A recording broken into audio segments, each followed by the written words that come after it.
Hello everyone, my name is Steven, and I think it's been about a week or so since I created my last CPI report.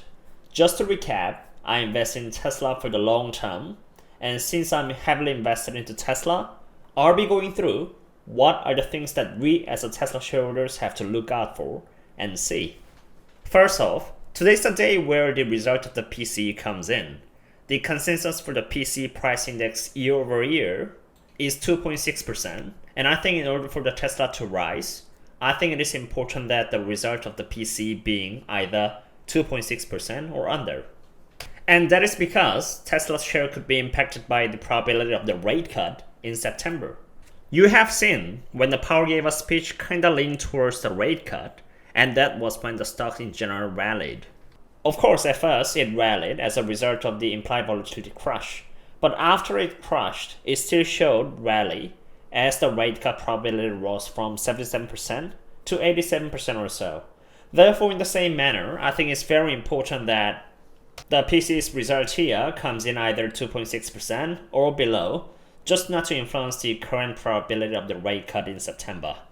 I have no idea what's going to come out as a result, but at least I can give a try by looking into forward indicators such as 5-year inflation swap. And right now, you can see that the 5-year inflation swap is indicating 2.72%. It is going higher than the support that is here or so.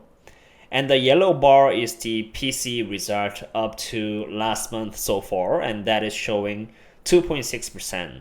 And if you just carefully look at it, you can see that they both have the same correlation, as in when the 5-year inflation swap goes up, the PCE goes up. When it goes down, the PCE follows through by going down.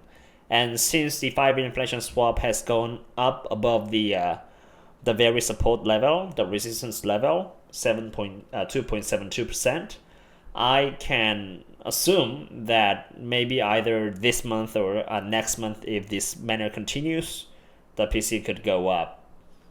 And I still remember the day when the PPI result came out on the 14th of August, where pretty much most of the PP actually went stronger than the survey result, and that was when the Nasdaq kind of crashed. So I think if the PCE comes out in the same manner as PPI, that could freak out the market, resulting in a downtrend of the Nasdaq, thus Tesla as well. So I think that is quite important that we have to look out for today's PCE as well. As long as the PCE comes out fine, I think the rest entirely depends on how the option market and other good and bad news to come. But if there is one thing for me to point out as the concern, I think that would be the liquidity that is being drained out.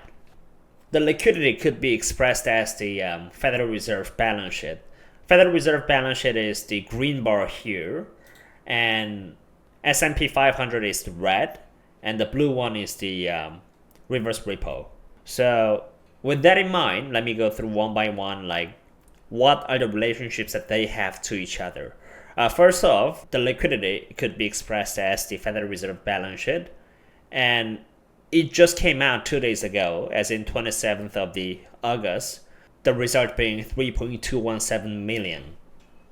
You can see that it used to be like kind of up here a few weeks ago, but it started going out quite fast up to here. And the reason as to why I'm pointing out this reserve balance sheet is because reserve balance sheet has the correlationship with the S&P 500, which is the red here. So if you look at it, if the Federal Reserve balance sheet goes up, the S&P 500 goes up. If the liquidity is being drained, it goes down, it goes down, it goes up, it goes up. But as you can see, when the balance sheet of the Federal Reserve went down, it still went up. So the liquidity that is being filled up in this reverse repo, this is the one that's substituted as the liquidity. And the problem now is that this reverse repo is fully drained. It is no longer able to provide this liquidity to the S&P 500 while the actual liquidity is being drained out. So what I can say for sure is that the liquidity rally cannot happen again, just like in 2023 to 2024, because there is no longer the reverse repo here that used to be like that. So I think the direction as to where the S&P 500 goes from now depends on how the Federal Reserve balance sheet goes. And I know that this actually is influenced upon by the TGA, and I heard that it is going to go up, which could drag down the Federal Reserve balance sheet further. So I think this is something that we have to look out for. So that was my thoughts on PCE and liquidity, and depending on how its results come out, I think that could determine the movement of the Tesla in the short term. But as for the long term, I'm fairly confident that Tesla could go up to 370 as long as Tesla meets this number of the vehicles sold that is expected by the Wall Street. What you're seeing now is a relationship between Tesla's stock price versus the number of the vehicles sold for every quarters from 2015 to 2026, that is in 10 years time frame. And you can see that there is a correlationship between the two of that factors. The red one being the share price of the Tesla, and the blue one being the number of the vehicles sold every quarters. And because of the 7,500 like pull forward effect, since the EV credit is going to expire on 30th of the September, it is expected that Tesla is going to sell 430,000 for the third quarter, and for the fourth quarter, Tesla is going to sell 454,000 cars. Assuming that the relationship that has lasted for the more than 10 years still holds for the future, as long as Tesla meets these expectations that is set by the Wall Street, I think it is possible that Tesla could go up as high as 370. Right now, we just don't know yet if Tesla is going to show the result that exceeds the Wall Street expectations in terms of number of the cars that is being sold.